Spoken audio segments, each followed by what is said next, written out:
Excellence le capitaine Ibrahim Traoré, président du Faso, chef de l'État. Nous, les enfants du Burkina Faso, sommes ici aujourd'hui à l'occasion de la Journée mondiale de l'enfance pour partager avec vous le point de notre rencontre à l'hémicycle. Cette année, nous avons vécu une expérience incroyable. Nous avons siégé à l'Assemblée législative de transition comme des députés, sous la présidence du président de l'ALT. Pendant cette session, nous avons posé des questions importantes au ministre sur les promesses que vous nous avez faites lors de notre rencontre de l'année passée. Avec le ministre de l'Action humanitaire et de la Solidarité nationale, nous avons parlé des mesures qui ont été prises depuis l'année passée pour protéger davantage les enfants contre les mariages d'enfants. Des actions concrètes qui ont été réalisées cette année pour éloigner les enfants du site d'orpaillage et leur permettre de continuer leur éducation. Avec le ministre de la Santé, nous avons posé des questions sur votre engagement à renforcer la gratuité des soins pour les femmes et les enfants. Nous avons demandé les avancées faites cette année pour que cet engagement devienne une réalité pour toutes les familles. Nous avons aussi demandé où en était la construction de l'hôpital mère-enfant pour que les enfants et leurs mères puissent mieux se soigner. Avec le ministre de l'enseignement de base, de l'alphabétisation et de la promotion des langues nationales, représenté par son homologue, le ministre de l'enseignement secondaire et de la formation professionnelle et technique, nous avons discuté d'eux. Votre promesse de rendre l'école gratuite pour tous au Burkina Faso, nous avons demandé où en est cette promesse et quand tous les enfants pourront-ils aller à l'école sans payer. Et des actions qui ont été prises cette année pour que l'école soit mieux adaptée aux besoins des enfants handicapés et qu'ils puissent apprendre dans de bonnes conditions. Nous avons été très contents d'entendre les réponses des ministres. Nous étions très contents de savoir que le mariage a été ramené à 18 ans et que plusieurs activités sont menées pour empêcher le travail des enfants dans les sites d'orpaillage. Et il y a même un numéro vert pour dénoncer ceux qui font travailler les enfants. Nous avons appris aussi que le gouvernement met 30 milliards de francs CFA chaque année pour que les enfants de moins de 5 ans et les femmes enceintes se soignent gratuitement. Également les discussions qui ont commencé pour la construction de l'hôpital mère-enfant et le terrain est déjà acquis et en 2025, les travaux vont commencer. Enfin, pour que les enfants aillent à l'école gratuitement, chaque année, on construit beaucoup d'écoles et qu'on a offert à plusieurs enfants vivant avec un handicap du matériel adapté pour leur éducation. Ils nous ont dit que des actions sont déjà en cours et que d'autres seront bientôt mises en place. Excellence, Monsieur le Président du Faso, prenez nos préoccupations à cœur et travaillez pour améliorer nos vies. Nous avons aussi eu un moment spécial avec le président de l'ALT où nous avons présenté un film que nous avons réalisé pour le FESPACO 2025. Ce projet nous a permis de partager nos histoires, nos rêves et ce que nous voulons pour notre pays. Excellence, Monsieur le Président du Faso, même si nous voyons des progrès, nous avons encore 3 grandes demandes à vous faire. 1.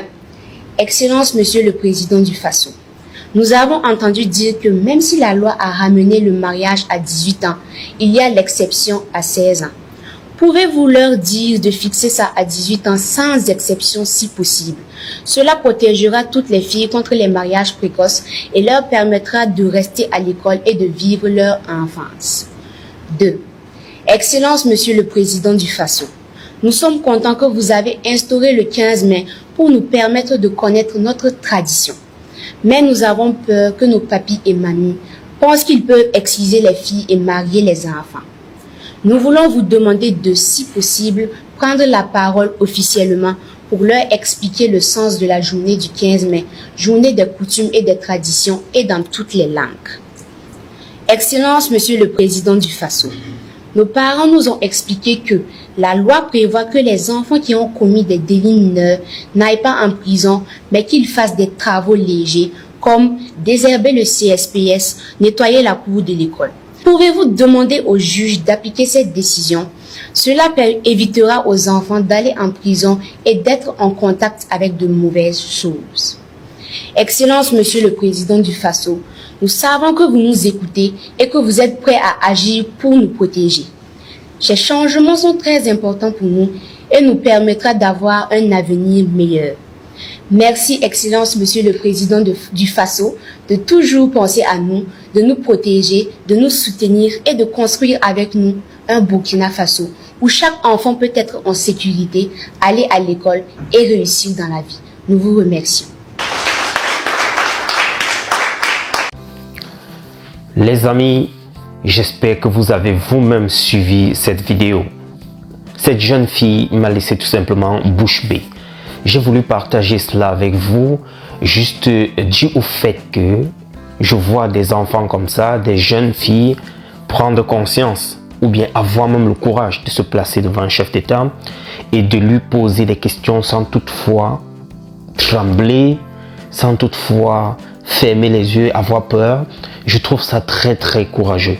Cela m'a beaucoup plu, j'ai voulu partager cela avec vous. Il y a par exemple le fait de voir comment les enfants connaissent quels sont déjà les fléaux qui mènent notre société, à savoir cette affaire de mariage précoce. Vous avez suivi ça dans le discours. L'affaire de scolarité qui devrait être gratuite, n'est-ce pas? Et il y a également le travail forcé ou bien le travail des enfants. Ce sont des choses qui minent notre société et voir comment ils interagissent face à face, face to face avec le président. Et je trouve ça courageux, je trouve ça à saluer et j'encourage vraiment beaucoup ces jeunes enfants-là. Vous les avez vus, vous avez vu cette jeune fille qui a tenu un discours sans toutefois vibrer un peu, fermer un peu les paupières comme ça devant Ibrahim Traoré. Et je dirais aussi, parlant de Ibrahim Traoré, le président du Burkina Faso, c'est aussi un exemple, n'est-ce pas, à suivre. Permettre aux enfants de pouvoir parler comme ça au chef de l'État, devant le chef de l'État, c'est une marque, je dirais ça comment, à saluer. C'est une innovation. Il faut donner aussi l'occasion de pouvoir s'exprimer aux enfants, aux jeunes enfants, aussi petits qu'ils soient. Ça va leur donner aussi l'envie, n'est-ce pas, de pouvoir aller un peu de l'avant. Ça va leur donner un peu plus de motivation. Ils seront même très contents d'avoir eu à côtoyer le président face to face aussi près comme ça. C'est un bon geste à saluer en tout cas. Voilà pourquoi j'ai voulu partager cela avec vous les amis. Si cela vous a plu, partagez au maximum et dites-moi aussi ce que vous pensez en commentaire.